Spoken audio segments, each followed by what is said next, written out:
This short film celebrates the silver jubilee of the Bergh Apton Conservation Trust. It provides a taster through the seasons of our beautiful 10-acre nature reserve sitting here in the Chet Valley. The trust was formed in 1994 by a group of far-sighted villagers who discovered that church plantation was available for sale. This is an area behind the church, about 4.5 acres of wooded disused gravel workings which the gravel company wanted to dispose of. So these far-sighted people at the time raised the money by subscription. They put their own money into it. They bought church plantation. Subsequently they founded the charitable trust which has become the owner of the nature reserve. Some years later we had the good fortune to be able to buy Valley Marsh, which is this area where I'm sitting now, which complemented the woodland beautifully because it's down in the bottom of the valley and provides completely different habitats with its marshes and ponds and dikes to the wooded area that we already owned a bit up the valley side. What you see in this film is the result of many years of dedicated and hard management activity. If you'd been where I am now 12 years ago, you would have seen rows of huge cricket-bat willow trees in neat lines, shading the ground, sucking the water out of the marsh, and looking very artificial. Underneath them you would have seen largely stinging nettles, about the height of my shoulders, which made coming here quite a painful experience. But we have over the years removed the trees and by dint of mowing and removing the rakings transformed this back into a colourful, species diverse piece of valley marshland.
As I've said, this area of marsh features a whole range of wetland habitat types. In particular, we've got 2 ponds. The original pond, which was here when we bought it, experiences a hydrology from surface runoff on the local closed landfill site. This means it has lots of nutrients in it, and this to an extent limits the kind of wildlife that we can see in it. As a result of this, nearly 3 years ago we dug the new pond, which is dug out of the valley peat nearer to the river. This is fed by groundwater, which is a very much better water quality and has a much lower nutrient content.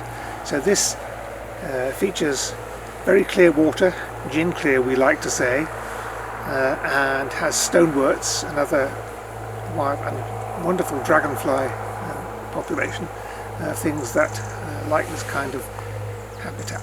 So we get the best of both worlds. We've got 2 kinds of ponds, a nutrient rich one which has its features, ducks, water voles and the like, and the new pond which has the things that like the clearer water. We've always had drainage ditches which we've dammed to provide better water retention on the site in summer and open water for the things that like to live in them.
We've also been busy managing Church Plantation over the years. It was almost impenetrable when we first bought it, so we have created paths and again cut down nettles where we needed to. Also, we've been trying to change the balance of the woodland. Because it is disused gravel workings, it had a great, and still has a great deal of sycamore in it. This sycamore is quite a weedy tree, as some people will know to their cost, and so over the years we've been slowly removing sycamore trees, where this allows us to release the oak trees to return it to a more oak-dominated woodland, which is more the natural habitat that we have here.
Many years ago we started to encourage other animal life by leaving sheets of corrugated tin at various strategic points about the reserve, and we've been rewarded by the quite regular presence of slowworms and grass snakes and mice and many other things which are happy living under these little warm, dry habitats.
We really hope that this video will be in the nature of a taster of our beautiful nature reserve here, mainly for people who haven't yet had the opportunity of coming to see it, or for those people who for various reasons are not able to come and see it at the moment.